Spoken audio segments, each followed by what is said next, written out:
Kesavananda Bharati versus state of Kerala എന്ന കേസിലെ final പാർട്ടാണ് ഈ വീഡിയോ. 29th അമെൻമെൻറ്റിൽ വന്നത് എന്താണെന്ന് പറഞ്ഞാൽ കേരള ലാൻഡ് റിഫോംസ് ആക്ടിനെ 9th ഷെഡ്യൂളിലേക്ക് ഇടും. ഈ 9th ഷെഡ്യൂളിലേക്ക് നമ്മൾ ഒരു കാര്യം ആഡ് ചെയ്ത് കഴിഞ്ഞാൽ അത് ജുഡീഷ്യൽ റിവ്യൂവിൻ്റെ അണ്ടറിലാണ്. വിച്ച് മീൻസ് കോർട്ടിന് അതിൽ ഇൻ്റർഫിയർ ചെയ്യാനോ കോർട്ടിന് അതിനെ ചാലഞ്ച് ചെയ്യാനോ പറ്റില്ല. സോ ഈ ലാൻഡ് റിഫോംസ് ആക്ടിനെ അവർ 9th ഷെഡ്യൂളിലേക്ക് ആഡ് ചെയ്തു. അങ്ങനെ ഇവിടെ കേശവാനന്ദ ഭാരതീൻ്റെ കേസ് അറൗണ്ട് 70 ഡേയ്സാണ് എൻ്റെ ആർഗ്യുമെൻറ്റ്സും കാര്യങ്ങളൊക്കെ നടന്നിട്ടുണ്ടായിരുന്നത്. ഇന്ത്യൻ ജുഡീഷ്യറി ഹിസ്റ്ററി തന്നെ ഏറ്റവും ലാർജസ്റ്റ് ബെഞ്ച് നമുക്ക് വന്നിരിക്കുന്നത് 13 ജഡ്ജ് ബെഞ്ചാണ്. അത് വന്നിരിക്കുന്നത് കേശവാനന്ദ ഭാരതീൻ്റെ കേസിലാണ് എന്നും കൂടി നമ്മൾ മനസ്സിലാക്കണം. അങ്ങനെ കേശവാനന്ദ ഭാരതീൻ്റെ ജഡ്ജ്മെൻറ്റ് വരികയാണ്. 1973 നമുക്ക് ജഡ്ജ്മെൻറ്റ് വരുന്നത്.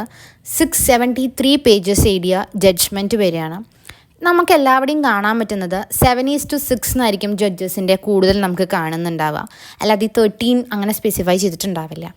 അങ്ങനെ 11 ജഡ്ജിമാർക്ക് 11 ഒപ്പീനിയൻസ് ആയിരുന്നു ഉണ്ടായിരുന്നത്.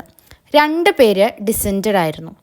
അങ്ങനെ 9 ജഡ്ജിമാർ എന്ത് ചെയ്തു എന്ന് പറഞ്ഞാൽ അവരൊരു കോമൺ സ്റ്റേറ്റ്മെൻറ്റ് എഴുതി അത് സൈൻ ചെയ്ത് കൊടുത്തു. അങ്ങനെയാണ് ബേസിക് സ്ട്രക്ചർ ഡോക്ട്രിൻ ഇൻട്രൊഡ്യൂസ് ആവുന്നത്.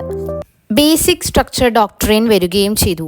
മാത്രമല്ല കേശവാനന്ദ ഭാരതീൻ്റെ കേസ് വന്നതോടുകൂടി ഗോലഖ്നാഥ് വേഴ്സസ് സ്റ്റേറ്റ് ഓഫ് പഞ്ചാബ് എന്ന കേസ് ഓവർ റൂൾ ചെയ്യപ്പെട്ടു.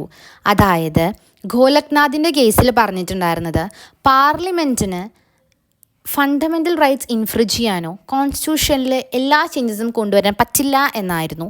എന്നാൽ അതിനെ ഓവർ റൂൾ ചെയ്ത് വന്നു.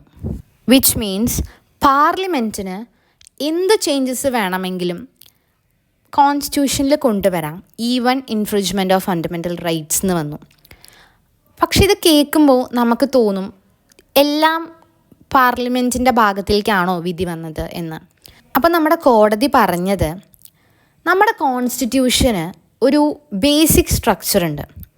ഈ ബേസിക് സ്ട്രക്ചറിനെ വയലേറ്റ് ചെയ്യാൻ പാടില്ല.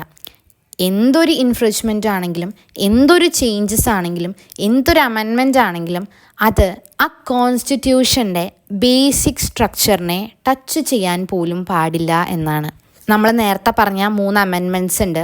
അതിൽ ഇനി 9th ഷെഡ്യൂളാണെങ്കിലും ജുഡീഷ്യൽ റിവ്യൂവിലാണെങ്കിലും എങ്ങനെയൊക്കെ ആണെങ്കിലും അതിൻ്റെ ബേസിക് സ്ട്രക്ചറിൽ വയലേഷൻ വന്നു കഴിഞ്ഞാൽ കോടതി ഇടപെടും എന്നാണ് പറഞ്ഞത്. അതായത് കോടതിക്ക് ഇടപെടാൻ പറ്റാത്തതായിട്ടോ ചാലഞ്ച് ചെയ്യാൻ പറ്റാത്തതായിട്ടോ ഒന്നുമില്ലാന്ന് തന്നെയാണ് ഇതുകൊണ്ട് ഉദ്ദേശിക്കുന്നത്.